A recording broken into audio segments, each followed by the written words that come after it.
Bienvenue aux entrevues de Patoun. Aujourd'hui, j'ai la joie de recevoir Ghislaine Nombila. Je remercie Ghislaine d'avoir accepté de participer à cette entrevue de Patoun. Coucou Ghislaine. Bonjour Patricia, bonjour tout le monde. Très heureuse d'être ici avec toi aujourd'hui pour répondre à tes questions. Très heureuse également Ghislaine. Ghislaine, peux-tu te présenter s'il te plaît? Oui, avec grand plaisir. Alors, je m'appelle Ghislaine Nombila, j'habite en Suisse et je suis dans ma 50e année. Je suis thérapeute, énergéticienne et médium. Donc, j'accompagne les gens à oser se réaliser et être elles-mêmes dans leur vie. Ghislaine, combien as-tu de petites boules de poils actuellement? Actuellement, j'ai une petite boule de poils. J'en ai eu d'autres auparavant, malheureusement, ils sont décédés. Comment l'as-tu rencontrée? Et comment s'appelle, pardon Ghislaine, comment s'appelle-t-elle cette petite boule de poils? Est-ce un toutou, un minou, ou alors est-ce un petit rongeur? Quel âge a-t-il? Je veux tout savoir. Alors, cette belle petite boule de poils s'appelle Snoopy. Il est juste à côté de moi, je vais vous le présenter. Voilà, ça c'est mon beau petit Snoopy. Il vient de fêter le 11 janvier ses 9 ans. Donc, c'est une véritable petite boule de poils qui m'apporte beaucoup de bonheur, qui nous apporte beaucoup de bonheur dans ma famille. Comment je l'ai rencontré, c'est toute une merveilleuse histoire. Quand j'étais petite, pour expliquer la rencontre, j'ai besoin de passer par cette étape-là. Quand j'étais petite, j'avais un chien qui se prénommait Domino. Et ce chien, c'est un chien qui m'a, rien que d'y penser, ça m'émeut déjà. C'est un chien qui m'a beaucoup accompagnée quand j'étais triste. J'allais toujours vers ce chien et je lui parlais dans l'oreille. Et c'est comme s'il entendait, s'il comprenait, il se serrait encore plus contre moi. Et après, j'ai eu d'autres chiens. Mais pendant une certaine période de ma vie, j'avais décidé, étant donné que j'avais des enfants petits, j'avais décidé que je ne pourrais pas m'occuper en même temps de mes enfants petits et de mon chien, parce que pour moi, c'est une grande responsabilité que d'avoir un chien. Donc, pendant une certaine période de ma vie, j'ai décidé de ne plus avoir de chien. Et au moment où j'ai décidé d'en reprendre, suite à une discussion avec mon mari, j'avais dit, on reprendra un chien, mais j'aimerais tellement retrouver cette même énergie de Domino, donc de mon chien de petite enfance.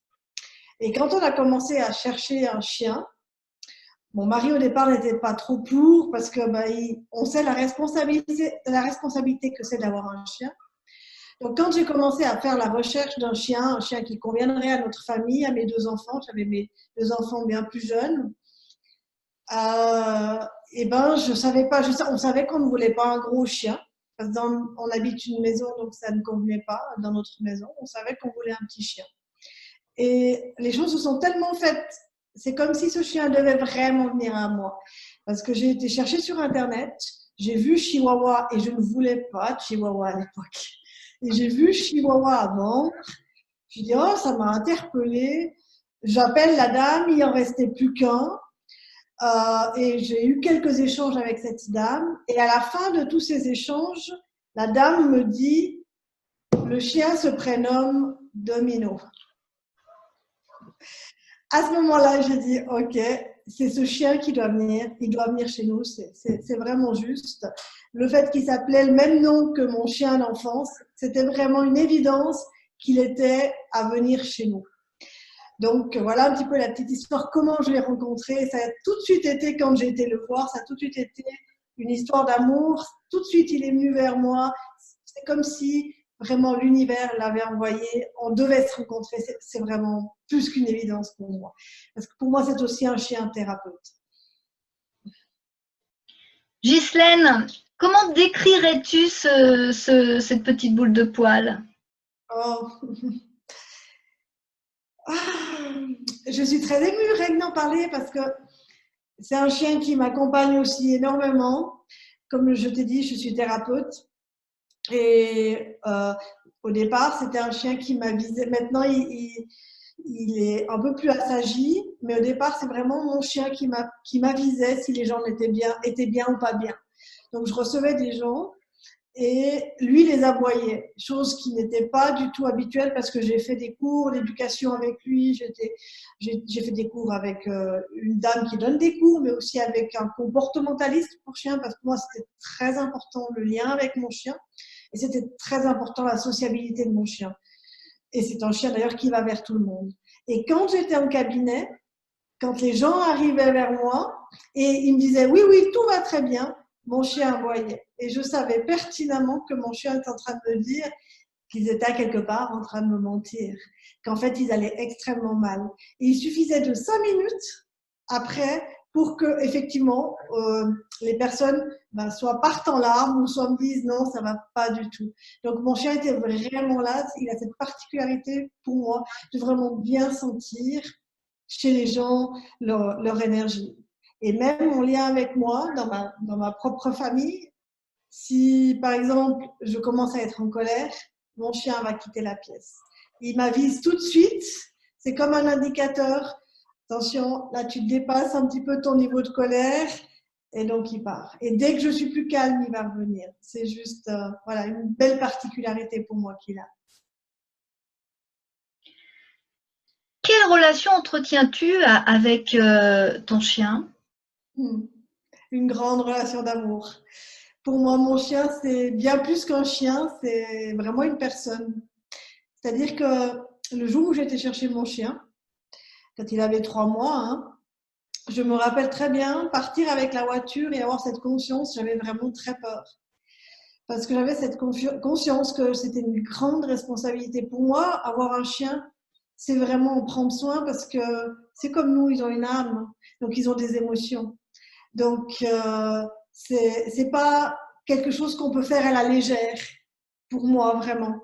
Donc, quand j'étais le chercher, j'ai eu ce moment de crainte et de peur en me disant, mon Dieu, est-ce que je vais être une bonne patronne pour lui? Parce qu'il nous donne tellement d'amour. C'est des boules de poils, jamais ils nous font la tête. Jamais ils sont rancuniers. On peut justement de temps en temps leur dire, ah, mais laisse-moi. Mais à aucun moment, ils vont se comporter comme un être humain.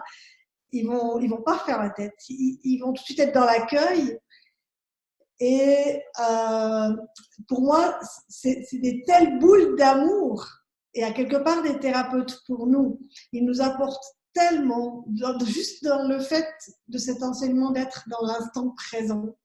Parce qu'ils vivent pour moi vraiment dans l'instant présent. Ils ont des émotions, mais ils ont cette capacité vraiment de vivre dans l'instant présent. Donc, c'est une relation d'amour avec mon chien, vraiment, d'amour très très fort.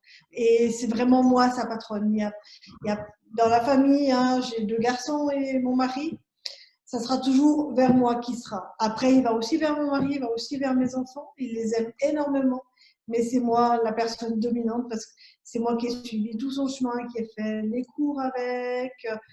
Quand on part en vacances, c'est moi tristement qui l'amène. J'ai une pension familiale, hein, où c'est un homme qui est juste formidable, qui garde les chiens en été quand je pars en vacances, et c'est moi qui l'amène. Avec beaucoup voilà, de tristesse parce qu'il fait vraiment partie de moi. Aurais-tu une autre anecdote à nous raconter? Alors les anecdotes, ce que je trouve absolument génial avec mon chien, c'est qu'il est hyper sociable. C'est-à-dire que c'est un chien, partout où je vais, quand je vais me balader, quand je rencontre des chiens enfin des personnes avec des gros chiens, tout le monde est extrêmement épaté.